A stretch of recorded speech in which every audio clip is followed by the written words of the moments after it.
Dalam namamu kami berdoa ucap syukur. Amin.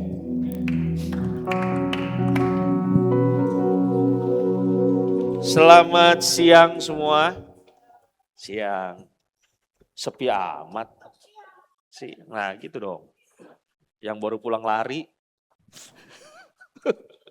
Oke. Kita masuk di bulan yang baru. Tapi sebelumnya saya ada mau cerita. Saya kemarin hari apa ya? Nah, saya kemarin nonton ini. Ada yang sudah nonton? Sudah nonton?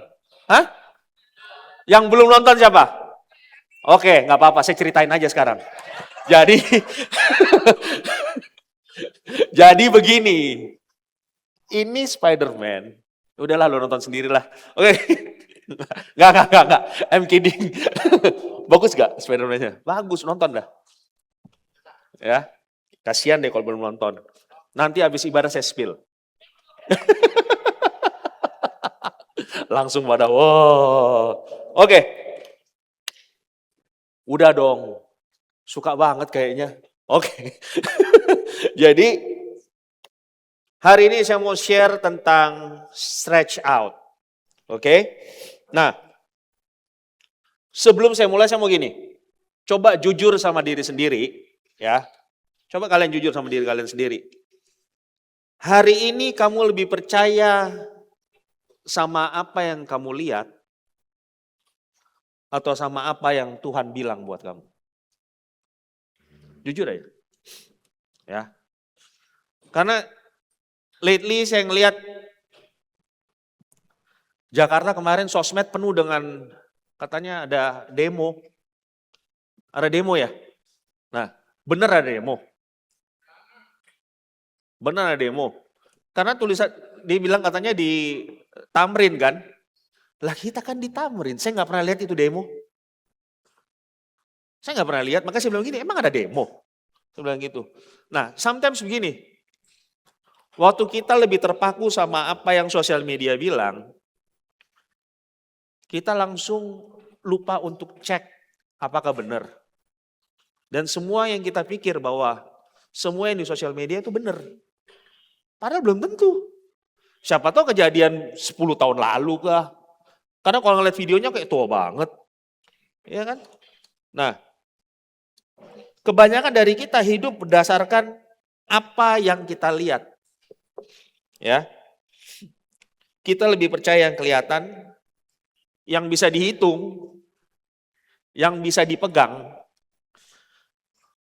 yang bisa dibuktikan hari ini juga. Betul nggak? Ya. Dan itu yang kita sebut sebagai apa? Realita.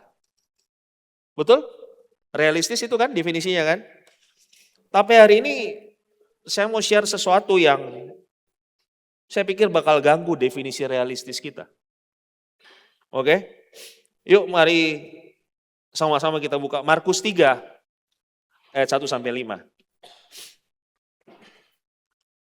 Markus 3 ayat 1 sampai 5. Dikatakan begini, kemudian Yesus masuk lagi ke rumah ibadat. Ya rumah ibadat ini gereja. Yesus datang di gereja. Di situ ada seorang yang mati sebelah tangannya. Mereka mengamati Yesus kalau ia menyembuhkan orang itu pada hari Sabat supaya mereka dapat mempersalahkan dia. Jadi saudara gini, kadang kita nggak terima kan kalau disalah-salahin, betul nggak? Yesus disalah-salahin kok. Yesus nggak ada salahnya, dicari salahnya sampai itu.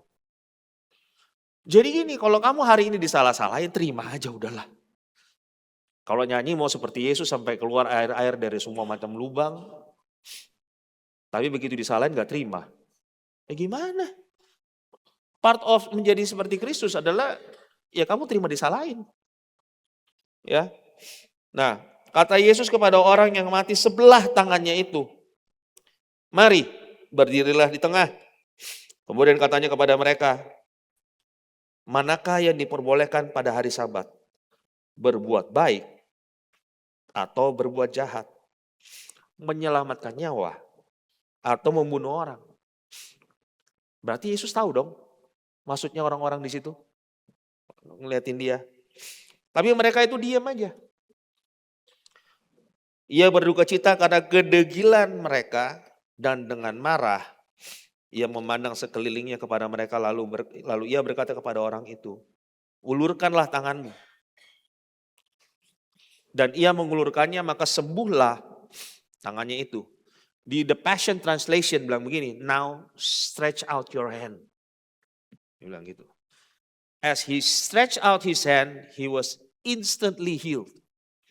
Sama-sama katakan stretch. Nah, semua yang mau Tuhan bikin dalam hidup kita ada di luar zona nyaman kita. Amin.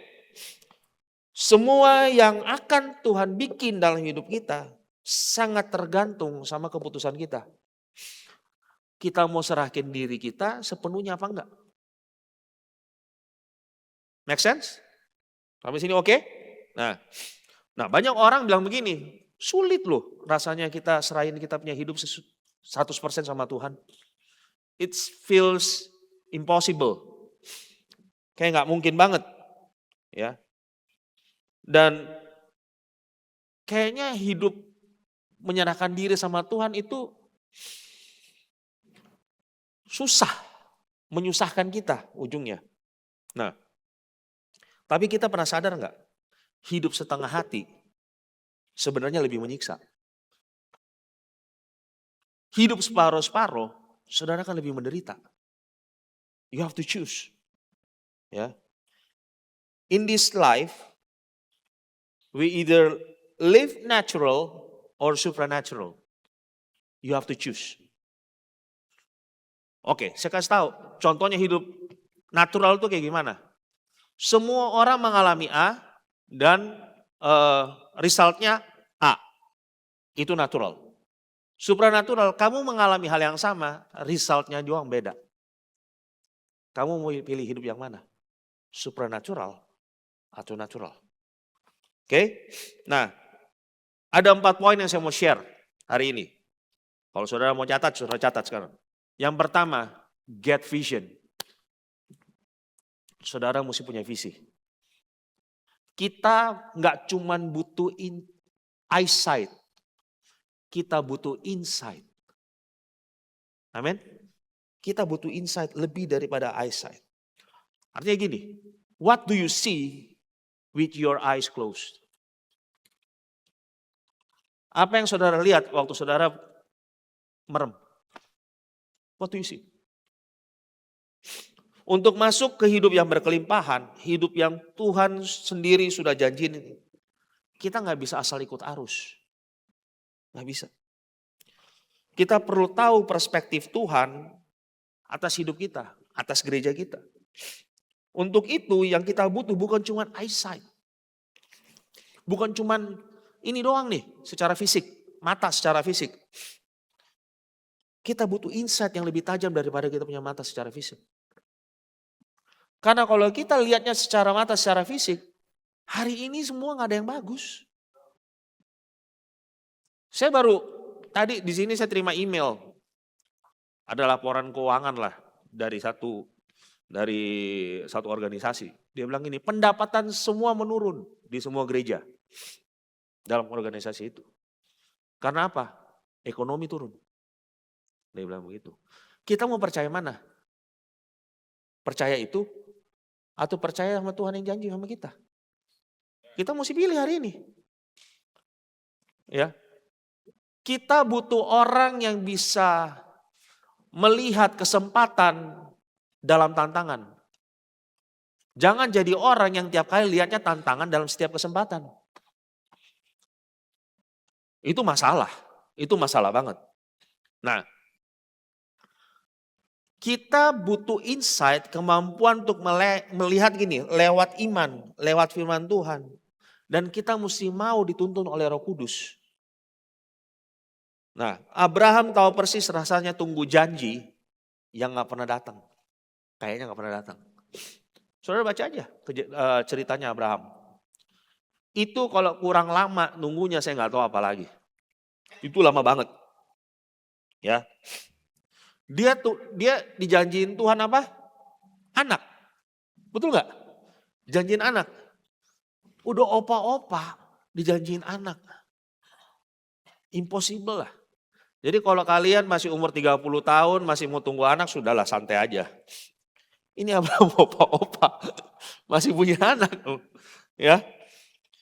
Lalu Tuhan bikin ini buat dia. Kejadian 15 ayat 5 sampai 6. Oke. Kejadian 15 ayat 5 sampai 6. Lalu Tuhan membawa Abraham keluar serta berfirman, coba lihat ke langit. Hitunglah bintang-bintang jika engkau dapat menghitungnya. Maka firman-Nya kepadanya, demikianlah banyaknya nanti keturunanmu. Lalu percayalah Abraham kepada Tuhan. Maka Tuhan memberitahukan hal itu kepadanya sebagai kebenaran. Dari dulu saya tanya dalam hati saya, kenapa langsung dibilang, Tuhan bilang begini, dia perhitungan itu sebagai kebenaran. Nanti di akhir saya kasih tahu.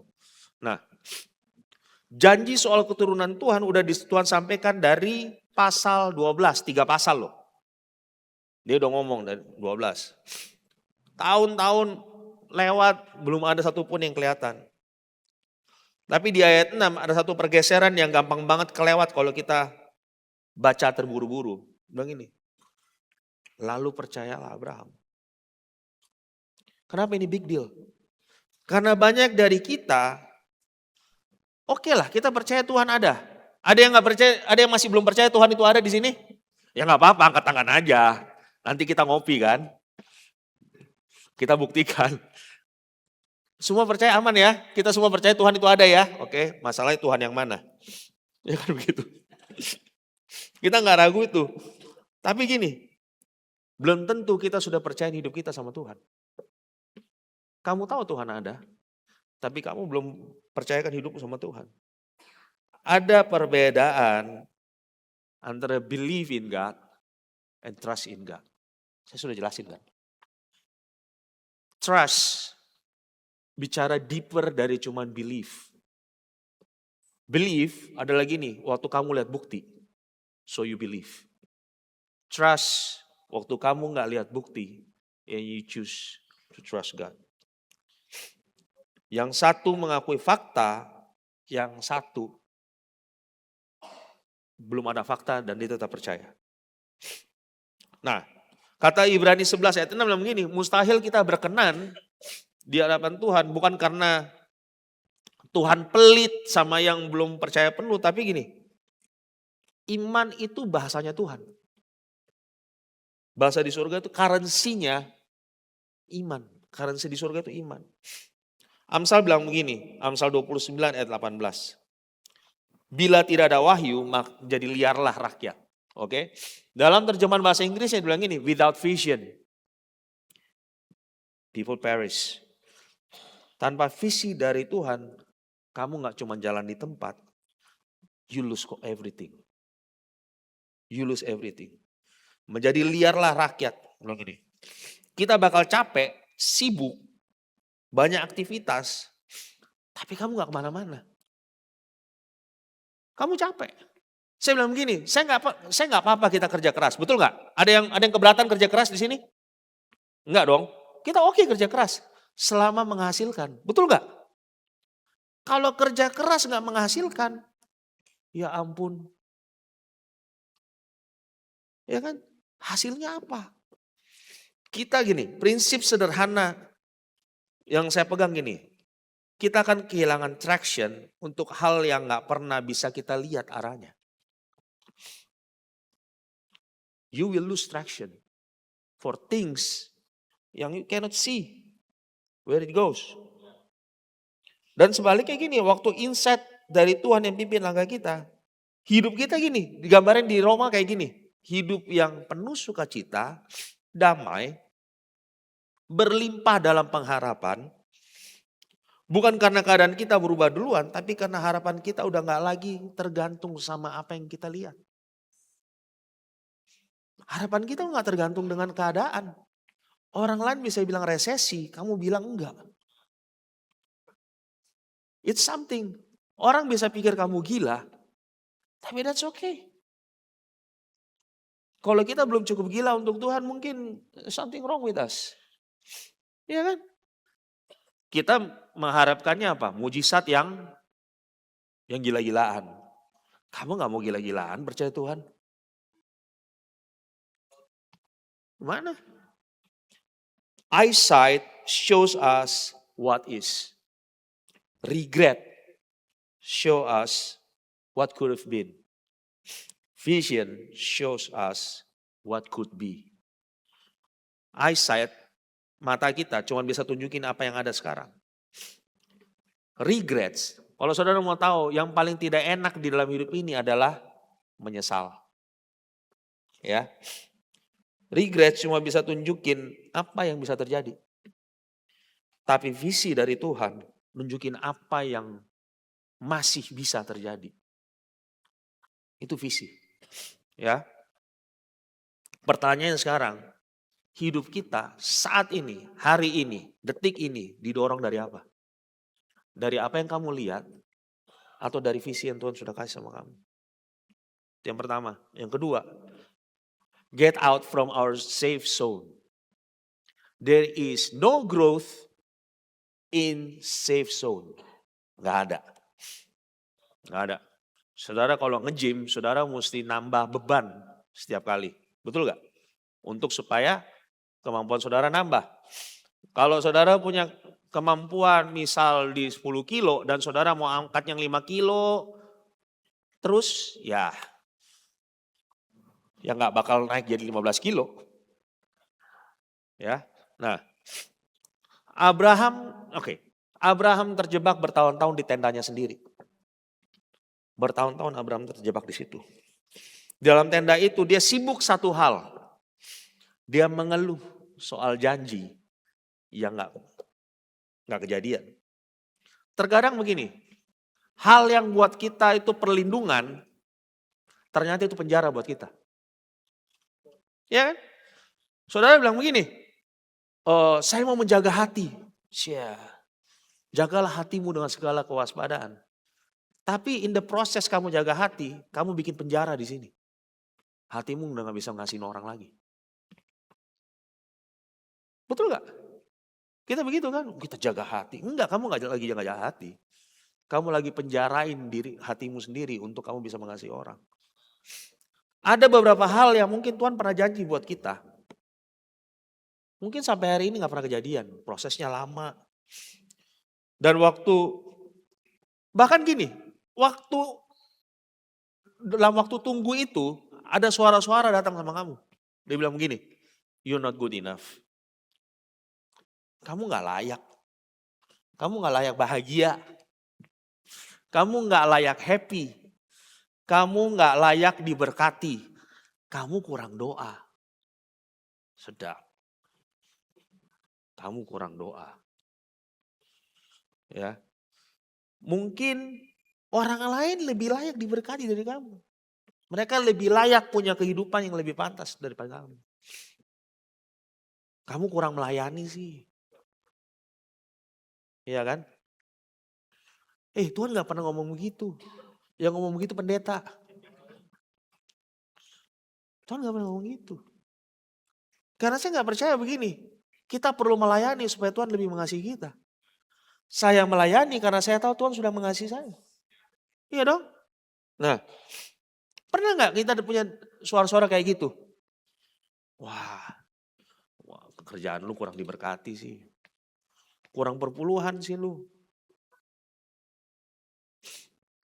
Kayak Tuhan Yesus itu centeng, kayak dia butuh aja duit lu. Dia gak butuh duitmu, dia butuh hatimu. Permasalahannya gini, di mana hartamu berada di situ. Nah, pikir sendiri. Ya. Tenda itu gambar keterbatasan. Ya. Orang yang terjebak dalam tendanya, dalam keterbatasannya, biasanya jagonya apa? Mengeluh. Nyalain keadaan. Selalu. Tapi gak pernah kasih solusi. Orang ini yang tiap kali kamu bawa kesempatan ke dia, akan selalu melihat masalah dalam kesempatan itu. Selalu. Kamu ketemu aja orang kayak begitu. Tenda itu bikin kita kayaknya rasa aman. Betul gak? Tenda kan fungsinya untuk itu ya. Untuk rasa aman. Padahalnya kita cuma live small aja. Kita cuma hidup kecil aja. Gak berani maju. Dan hidup kecil gak pernah memuliakan Tuhan. Udahlah. Nah, hal yang sama mirip sama kejadian orang-orang Farisi di sinagoga yang tadi kita baca. Waktu Yesus masuk, dia ketemu orang yang tangannya lumpuh. Mereka udah lebih dulu punya pikiran sempit. Apa yang boleh dan gak boleh Tuhan kerjain. Betul gak? Gereja kan kayak gitu kan? Oh lo gak boleh lo. Ini udah gak boleh. Gak boleh diberkati. Ini gak boleh. Segala macam gak boleh. Dan Alkitab catat gini, pikiran sempit itu yang batasin berapa banyak mujizat yang Tuhan bisa kerjain. Bukan karena Tuhan kurang kuasa, Pak. Ada kok di Alkitab dibilangnya, karena apa? Karena mereka kurang percaya. Makanya Tuhan gak bisa bikin apa-apa. Karena kapasitas iman mereka sudah mereka batasi sendiri duluan. Oke, saya mau bilang gini, feeling small, not enough, yang kita rasain seringkali bukan dari Tuhan datangnya. Itu datang dari dalam diri kita sendiri. Nah, bagaimana bisa datang dari dalam diri kita? Dari how you being raised up. Bagaimana kalian dibesarkan. Dari luka masa lalu. Dari standar cukup yang budaya ini kasih ke kita. Cukuplah kayak gitu. Satu kali ada yang ngomong ke saya lupa siapa. Dia bilang begini, waktu kamu bilang begini, Tuhan saya sudah cukup, gak usah berkati saya lagi. Artinya begini, dengan sama kamu sedang ngomong gini, saya udah gak perlu saya jadi berkat buat orang lain. Karena apa? Tujuan berkat buat di hidup saudara adalah supaya saudara memberkati orang lain. Dan saudara pikir itu rendah hati. Enggak, itu badaki. Itu teologi paling badaki itu begitu. Oke? 2 Korintus 6 ayat 11 sampai 13. Dikatakan begini, hai orang Korintus, kami telah berbicara terus terang kepada kamu. Hati kami terbuka lebar bagi kamu. Dan bagi kamu ada tempat yang luas dalam hati kami. Tapi bagi kami hanya tersedia tempat yang sempit dalam hati kamu. Maka sekarang supaya timbal balik aku berkata seperti kepada anak-anakku. Bukalah hati kamu selebar-lebarnya. Nah, yang saya mau baca berikutnya adalah The Message Version. Kamu baca, beda banget. Dear Corinthians, I cannot tell you how much I long for you to enter this wide open, spacious life.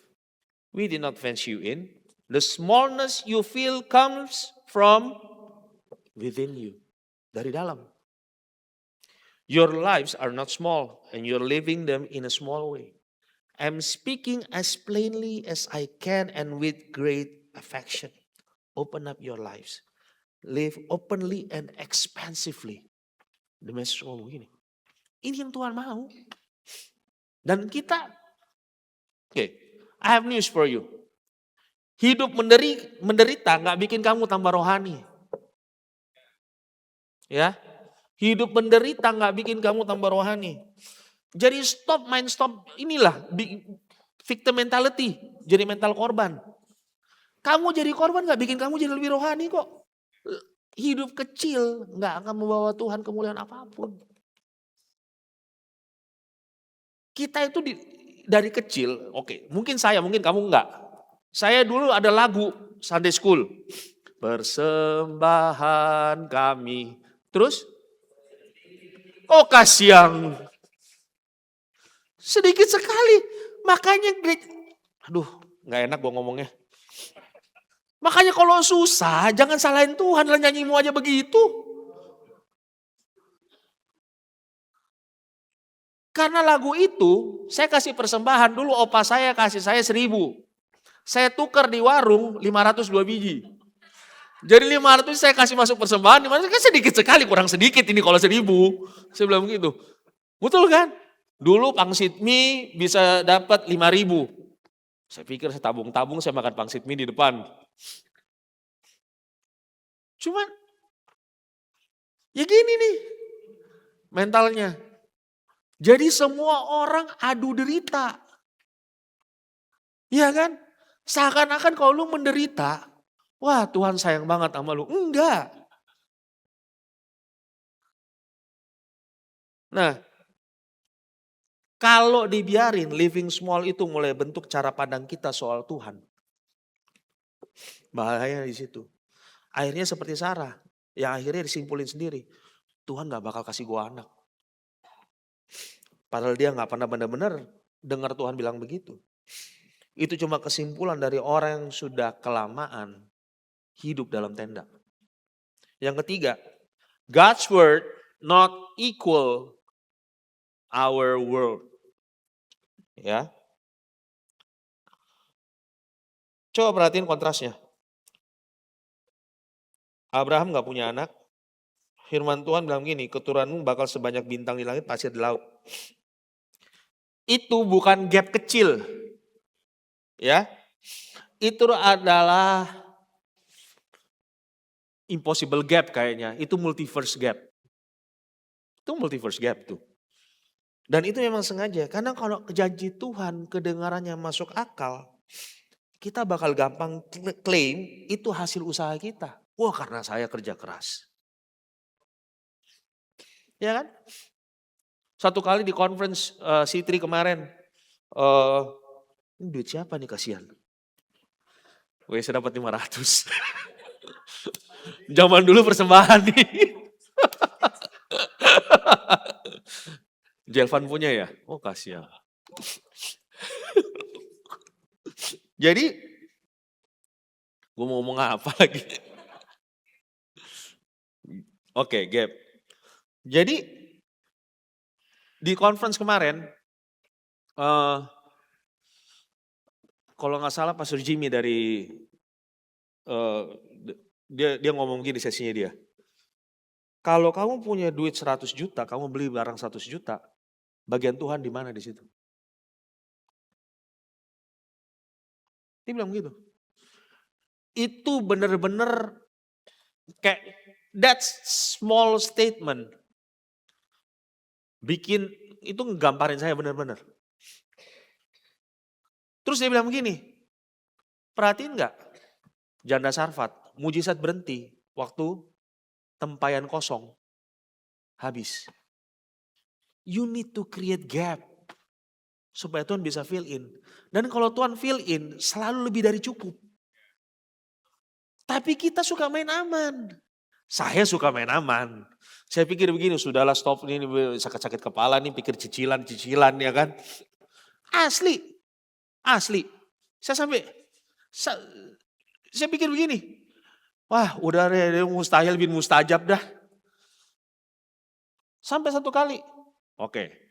Mungkin beberapa gini. Screen baru ya. Nah, lo tahu muka-muka ini. Mereka tanya gitu kan. Screen baru ya. Pertama kali saya tanya ini screen. 650 juta. Nah, tinggi sekali. Ya kan. Saya pikir 650 juta. Stop sih. Ini barang-barang kayak begini nih. Udah saya diam. Habis sebelum conference dia orangnya kontak saya lagi. Pak, 450 Pak. Turun jauh nih. Cuma 450 Pak. Ya dalam hati bilang gini, beli screen atau beli keyboard warna merah. Wah begitu keyboard warna merah aja langsung rame. Aduh. Begitu keyboard warna merah aja langsung rame. Alah. Iya kan? Jadi saya pikir gini. Wah keyboard warna merah. Terus bilang, udah 450 gak mau lah. Ya kan? Terus waktu saya dengar yang di conference itu. Kayak Tuhan nanya gini, do you want this or not? Saya bilang gini, mau sih. Tapi pertanyaan kedua datang lagi. Lu mau gak? Lu lagi main aman kan? Wah saya bilang begini, waduh. Kelar. Jadi saya bilang oke saya mau. Hari besoknya saya tanya. Tadi berapa? 450 kan? Orangnya bilang begini, 3,5. 3,5. Saya bilang gini, 3,5 boleh juga. Terus dia bilang begini sama saya, Pak, you cicil aja sama saya. Nggak pakai bunga. Saya nggak kenal loh ini orang. Saya nggak kenal ini orang. Lu cicil sama gua, nggak usah pakai bunga. Dia bilang gitu. Saya bilang begini, hah? Kenal aja gua kagak. Gua nggak pernah ketemu sama ini orang. Nah, 3,5 nih kan. Saya bilang oke, deal. Saya bilang gitu. Ukur. Udah ukur semua. Terus dia telepon lagi. Saya bilang gini, mati lah. Jangan-jangan dia berubah pikiran nih. Karena gak ada surat kan. Gak ada surat perjanjian nih. Cuma ngomong-ngomong doang nih. Dia telepon bilang begini. Pak, ternyata LED-nya ada di perusahaan saya yang PKP. Artinya mesti kena PPN. Saya bilang 350 tambah PPN berapa? 35 juta. Mau mati lah. Saya bilang gitu, tambah 35 juta lagi dapat dulu. Tahu dia bilang gini, Pak udah Pak gini aja. PPN saya yang bayar. Coba. Ini PPN saya yang bayar. Bapak cicil sama saya 3 tahun. Spare part 3 tahun free. Sama servis. Saya bilang, hah? Orangnya datang sama saya di sini surat masih setahun ya? Waranti cuma setahun. Saya bilang, Pak katanya 3 tahun, ini datang sama saya setahun nih. Untung kita belajar baca ya, makanya adik-adik sekolah belajar baca. Ya, budayakan membaca. Ya, jangan dikit-dikit langsung udah repost. Ya, budayakan membaca. Jadi setahun. Saya telepon, Pak. Oh enggak, buat Bapak 3 tahun, Pak. Sampai dia voice note. Dia bilang gitu. Udah pasang. Kita mikir cicilan kan? Nah, mikir cicilan. Musnya Agustus kita mulai nyicil. Juli kita udah nyicil buat Agustus. Juli udah nyicil buat Agustus. Gini loh. Kita selama ini berpikir too much. Bagiannya Tuhan kita pikirin. Ya kali. Sedih-sedih deh lu hidup lu. Bagiannya Tuhan lu pikirin gak bakal nyampe. Hitungannya gak bakal nyampe. Abraham gak punya anak. Itu jaraknya dia sama pasir di laut sama gak punya anak itu mustahil digambarkan dengan logika manusia. Dan itu memang disengaja. Justru gini, kalau janji Tuhan gak masuk akal, waktu itu kejadian, itu bukti bahwa benar-benar Tuhan yang kerja di situ. Amin. Nah, dari sejak awal kita sudah ditetapkan kita akan selalu berhadapan dengan kerajaan kegelapan. Udah. No debat. Tapi saudara perhatian ini, iblis tidak bisa mengubah apapun yang Tuhan sudah firmain sama kita. Iblis gak bisa rubah janji Tuhan atas hidup kita. Gak pernah. Gak bisa. Yang dia bisa bikin, dia bisa manipulasi persepsi dan narasi yang ada di situasi hidup kita. Dia cuma bisa bikin itu. Makanya dia penipu. Pendakwa. Pakai mulut. Jadi kemarin ada yang begini. Piala Dunia. Kasihan. Ya. Jadi perang rohani yang sesungguhnya bukanlah keadaan atau penderitaan itu sendiri. Itu bukan peperangan rohani. Melainkan begini, bagaimana kita menyimpulkan dan mengartikan, mendefinisikan situasi kita. Itu peperangan rohaninya. Karena gini, keadaan gak sesuai dengan ekspektasi, lalu situasi coba jual tipuan. Betul gak? Dia coba jual tipuan. Dia bilang, aduh emang lu gak diberkati. Agar gini, tipuan dijual supaya kita ambil keputusan yang permanen. Your marriage not working. Bail. Ya. Pelayanan lu not working. Bail. Masalahnya begini, kita sering keburu downgrade kita punya visi. Karena takut dibilang gak tahu diri. Gak tahu bersyukur. Gak tahu rasa cukup. Nah, itu juga kejadian di sinagoga kan. Yesus lihat orang tangannya lumpuh sebelah. Dia gak minta orang itu ulurin tangannya yang sehat loh. Dia bilang tangan yang sakit, stretch out your hand. Dia bilang gitu. Tangan yang mungkin selama ini disembunyiin orang itu di balik dia punya jubah. Dia sembunyiin. Ya. Karena malu. Karena dia terbiasa dihakimi orang. Soal itu. Waktu kamu lihat orang menderita, first thing comes in your mind. Dosa siapa dia nih? Betul nggak? Pendeta pasti ngomong gitu kan? Wah, dia pasti bikin dosa nih. Ada yang dia bikin nih. Karena makanya itu gini, kita sering pikir Tuhan baru mau pakai kita setelah kita beres. Ayo, come on. Di tempat ini. Ditanya pelayanan kapan? Tunggu gua beres-beres dua. Hidup lu gak akan pernah beres. Hidup lu gak pernah bisa beres. Yang bisa beresin hidupmu, Tuhan. Kalau kamu menyerahkan dirimu sama Tuhan. Kita pikir begini, tunggulah gue lepas dulu gue punya rokok kali ya. Aduh. Ouch. Iya tuh. Baru kita mau melayani. Enggak. Yesus panggil orang deh dan selalu gak dalam kondisi yang perfect. Padahal justru sebaliknya. Tuhan minta begini. Lu jangan sembunyiin lu punya kelemahan. Buat apa? Kalau saya ke parkiran motor habis saya ibadah.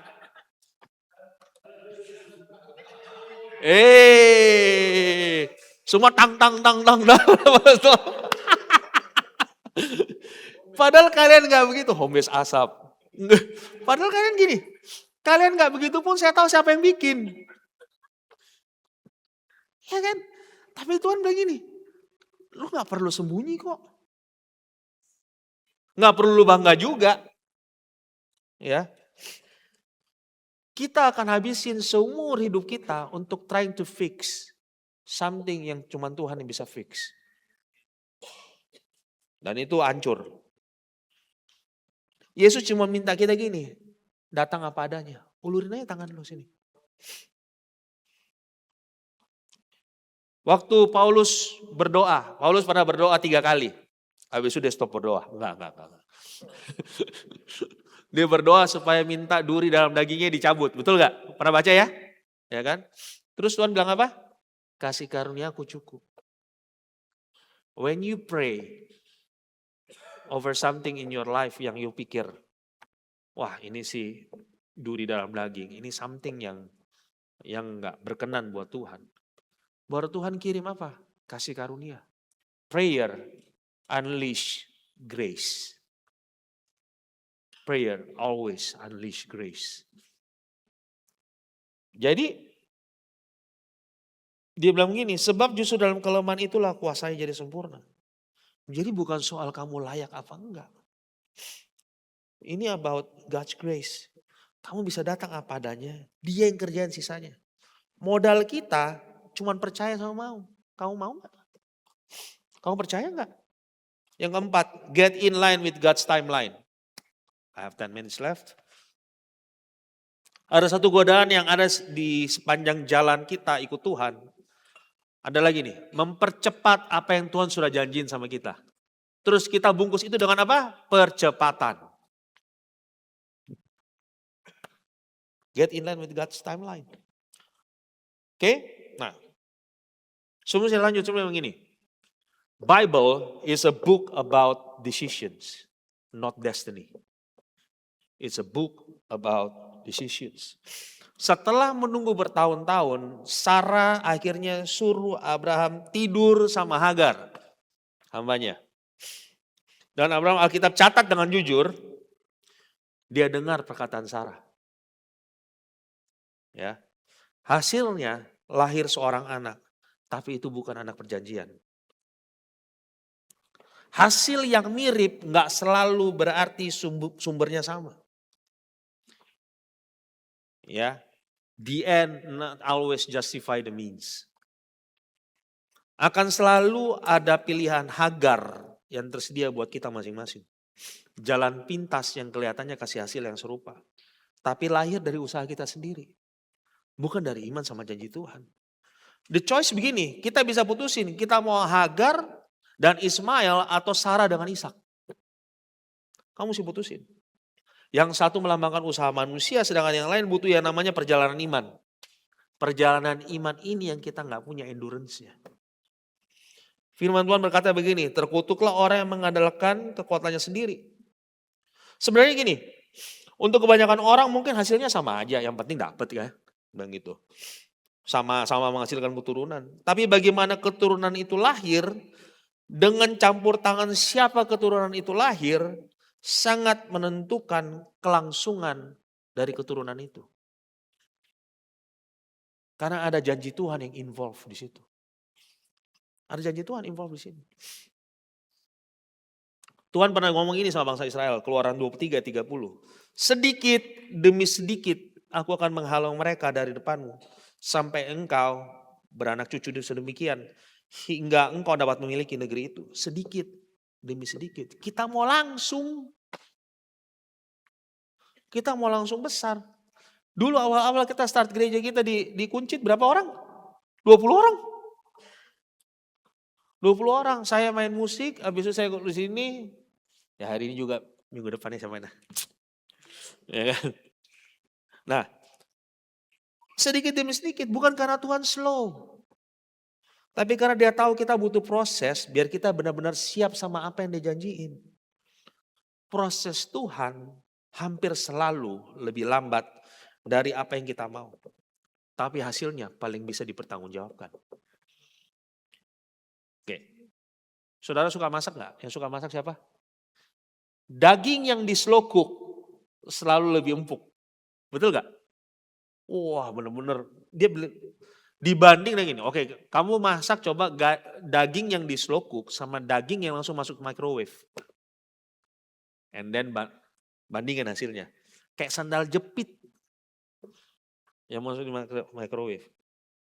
Nah, mujizat terjadi hampir selalu di titik stretch. Di titik stretch. Dan kita kadang-kadang nggak mau di situ. Nggak nyaman kan? Nggak nyaman. Waktu orang yang tangannya lumpuh itu dia ulurin tangannya di depan semua orang. Semua orang di itu gereja tunggu dia gagal.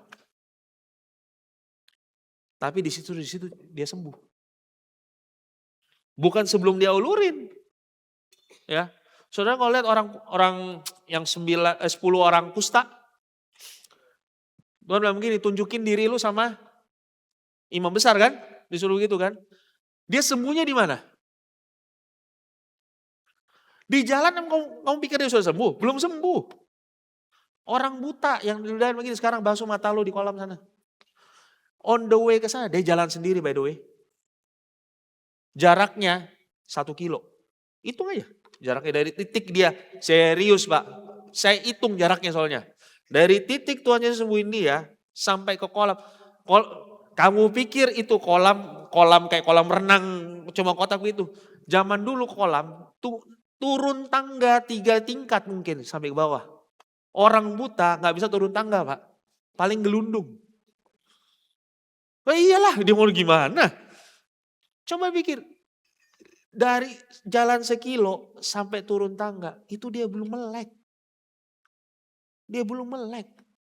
Kalau 800 meter dia bilang begini. Ini sambarang ini orang satu ngomong-ngomong. Siapa lagi suruh gua jalan ini kayak gak ada otak nyuruh-nyuruh gua begini. Sembuh gak dia? Enggak. Mujizat terjadi di titik stretch. Oke sekarang gini saya mau balik ke Abraham. Oke. Ada satu detail yang saya lewat tiap kali saya baca ini cerita. Satu detail, small detail. Tapi kita nggak pernah lihat ini. Waktu Tuhan suruh Abraham keluar tenda dari hitung bintang, saudara pikir malam kan? Saudara pikir malam kan? Saya kasih tahu buktinya. Kejadian 15 ayat 12. Satu pasal. Menjelang matahari terbenam, tertidulah Abraham dengan nyenyak. Jadi waktu Tuhan suruh dia keluar dari tendanya, itu hari siang. Kamu bisa hitung bintang enggak kalau siang? Secerah apapun itu langit, please lah. Kamu pakai Huawei 100 kali zoom juga enggak dapat. Abraham tidur, ayat 12. Artinya gini, waktu Tuhan suruh dia keluar itu pasir dia bisa bayangin. Dia hidup di padang gurun. Dia bisa bayangin, hitung bintang, dia nggak bisa hitung. Karena nggak ada bintang yang kelihatan, Pak. Matahari terbenam di ayat 12. Tuhan suruh dia hitung bintang di ayat 5. Tuhan sedang minta apa sama Abraham? Dia minta Abraham untuk percaya sama sesuatu yang secara literally, secara harfiah, belum bisa dia lihat. Sekalipun dia mau.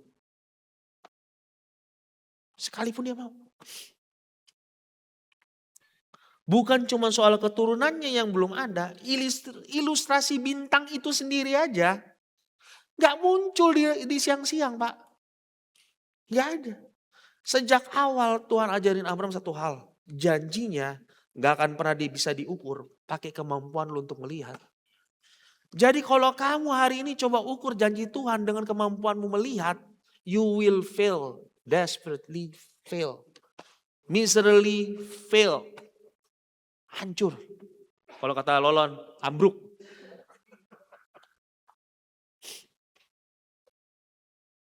Kamu bakal gagal. Alkitab itu datang yang jelas toh, iman itu datang duluan. Sebelum rahimnya Sarah kebuka, sebelum tangisan pertamanya Ishak didengar, sebelum ada tanda sekecil apapun yang bisa dipegang. Yang berubah cuma satu, Abraham milih untuk percaya.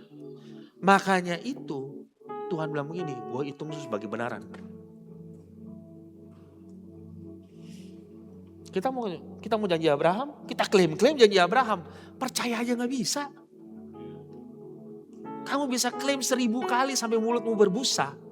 Kalau kamu gak percaya, itu lewat. Pertanyaan begini, kamu bisa percaya gak? Ini namanya gini, true faith. Habakuk tulis begini, Habakuk 2 ayat 3. Sebab penglihatan itu masih menanti saatnya. Tetapi ia bersegera menuju kesudahannya dengan tidak menipu. Apabila berlambat-lambat, nantikanlah itu. Sebab itu sungguh-sungguh akan datang dan tidak akan tertangguh. Visi butuh waktu. Tapi visi gak pernah bohong. Kalaupun berasa lambat, wait aja. Karena itu pasti datang. Coba jujur gini. Hari ini bagian mana dari hidup kita yang masih kamu simpan dalam tenda? It's easy untuk bilang Tuhan Yesus sebagai juru selamat kita.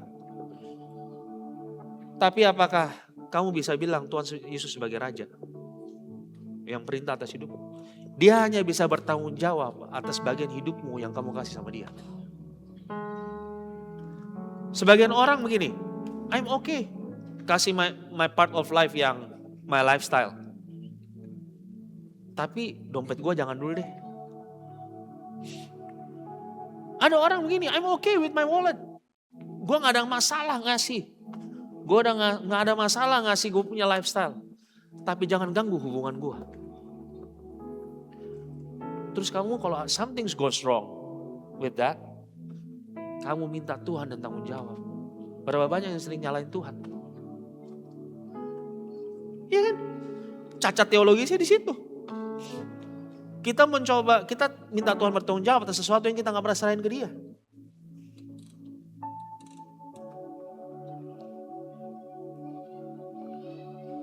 Anugerah Tuhan itu gak pernah nunggu kita beres dulu baru kita boleh datang. Enggak. Anugerah lah yang bisa bikin kita berani datang sama Tuhan waktu everything is not good. Waktu semuanya masih berantakan. Kita gak perlu punya iman yang sempurna untuk sudah kita di stretch sama Tuhan. Kita cuma perlu apa? Stretch out our hands. Artinya gini, kasih Tuhan apa sih kekhawatiran lu? Kekhawatiranmu apa? Ketakutan kita apa? Tangan kita yang layu. Percayain semua sama Tuhan. Jadi hari ini saya mau ngomong gini.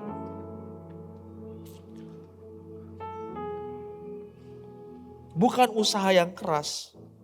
Bukan iman yang harus sempurna dulu. Tapi begini, will you stretch out your faith?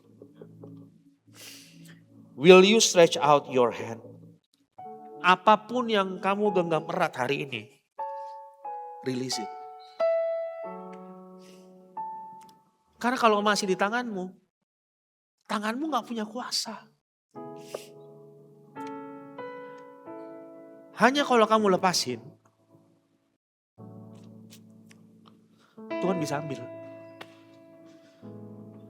Iya kan? Betul gak?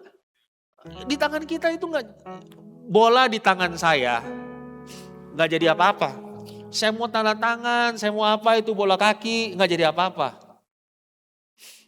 Tapi coba di kaki, di Messi yang pegang itu bola di tanda tangan, kamu berebut. Acara 10.30 kamu dari jam 5 di sini. Lebih cepat dari Pak Sugi. Iya kan? Loh, bener kan? Karena gini loh, tergantung di tangan siapa. Kamu mau pegang masa depanmu dengan tanganmu sendiri, good luck with that. Kecuali kamu mau rilis masa depanmu, terserah Tuhan deh.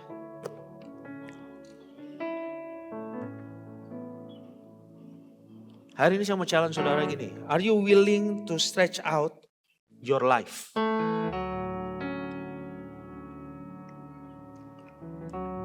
Are you willing untuk percaya tujuan Tuhan tergenapi dalam hidup kamu? Karena kalau enggak, percuma. Yuk mari kita bangkit berdiri.